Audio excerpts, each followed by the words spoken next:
When Darul Islam is restored in the Arabian Peninsula, this is now the most dangerous and potent of all threats to the state of Israel. Dajjal will now attack. He's now in a day which is like our day. And so we'll see him, a Jew, a young man, powerful, built, curly hair. But I'm not saying anything about his eyes because you understand the hadith about the eyes now. The Prophet ﷺ pointed his hands to the east 20 times.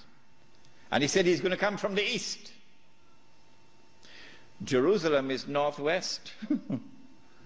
When Israel attacked Jamal Abdel Nasser, although Israel is to the east of Egypt, Israel attacked from the west and destroyed the Egyptian Air Force on the ground in the Six-Day War. Similarly, Dajjal is not going to attack from the northwest. He attacks from the east. 20 times, said Muhammad alayhi salatu wasalam, you can come from the east. When he attacks, he's going to be riding on a donkey, which will travel as fast as the clouds, and which is have his ears stretched out wide. I'm going to Perth, inshallah, on Thursday on that donkey.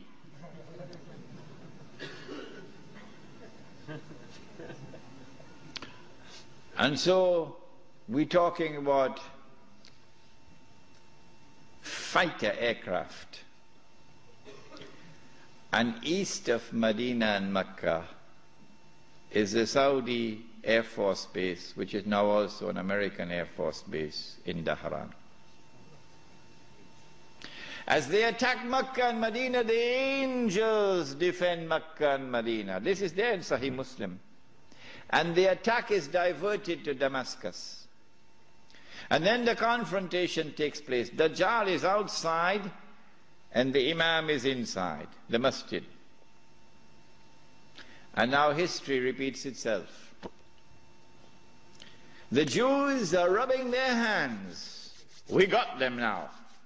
There's no escape. We got them. We have them in our sights now.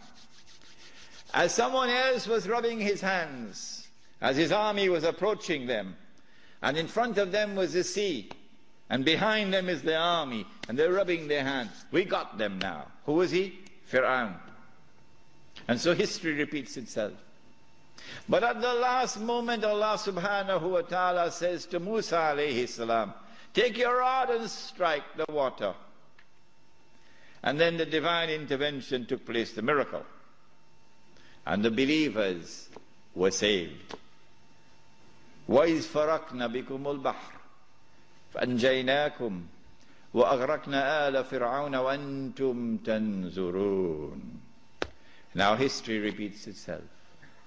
As the Jews are rubbing their hands, we've got them now, we've cornered them. At that last moment, history repeats itself. The son of Mary comes down with his hands resting on the wings of two angels. The first time he came, Allah raised a man. And when the Messiah came, he came in front of that man. And that man said, here he is, this is the man you've been waiting for, this is the Messiah. Who was that man?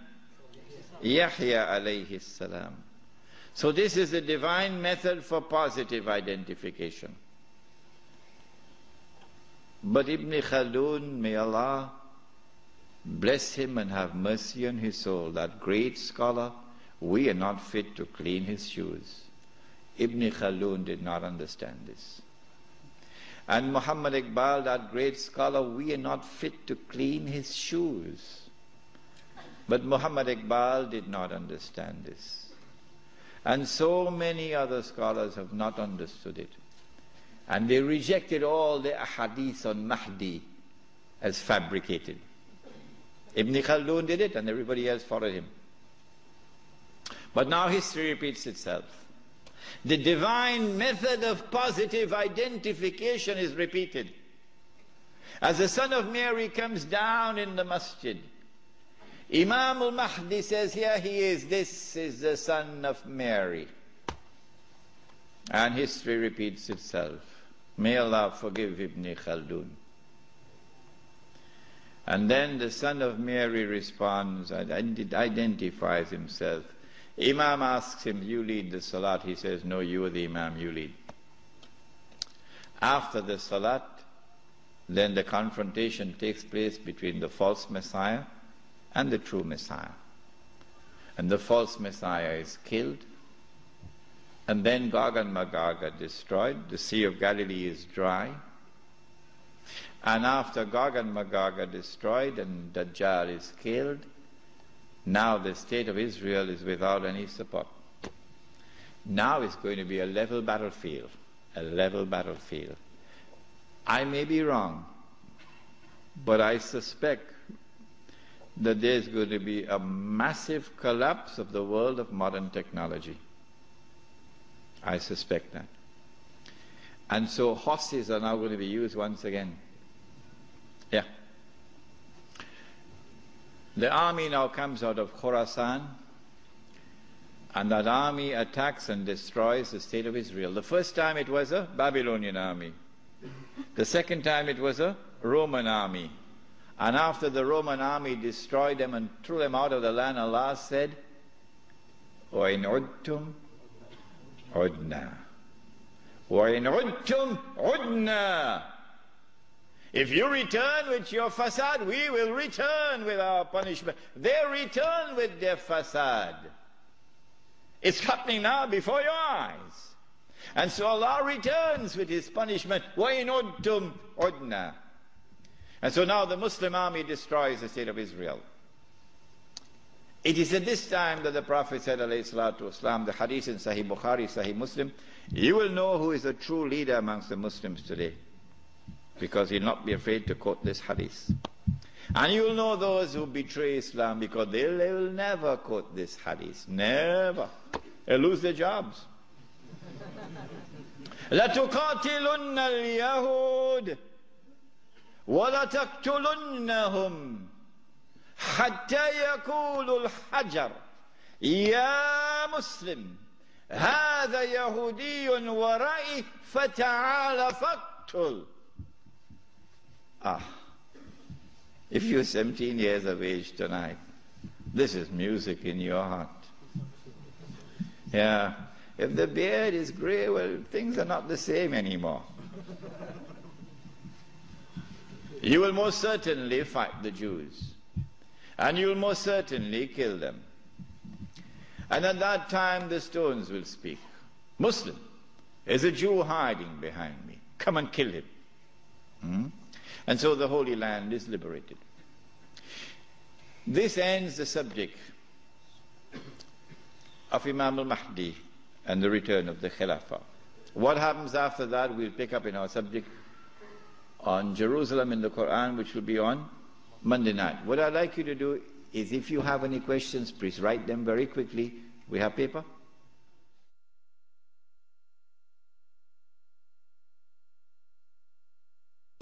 Question 1. Please define the geography of Khorasan. Where is Khorasan? Khorasan, in the time of the Prophet ﷺ, has been researched by the eminent Pakistani scholar Dr. Israr Ahmad, and he has explained that Khorasan is that territory which extends from northwest Pakistan, the Pathan belt, northeast Iran, the whole of Afghanistan, and the territory north of Afghanistan. But clearly Afghanistan is in the heart of Khorasan. No. This territory has one thing distinctive about it, that Europe could never colonize the heart of Khorasan. The British tried when Britain was the ruling state in the world, and the British failed. And then the Russians tried when they had the superpower, the Soviet Union. And after 12 years, the Russians failed. And guess who is trying now? Yes. The war in Khorasan has just begun, Mr. Bush. It has just begun. On that day, when Islam liberates Afghanistan, I believe it is that army which will be unstoppable until it reaches Jerusalem.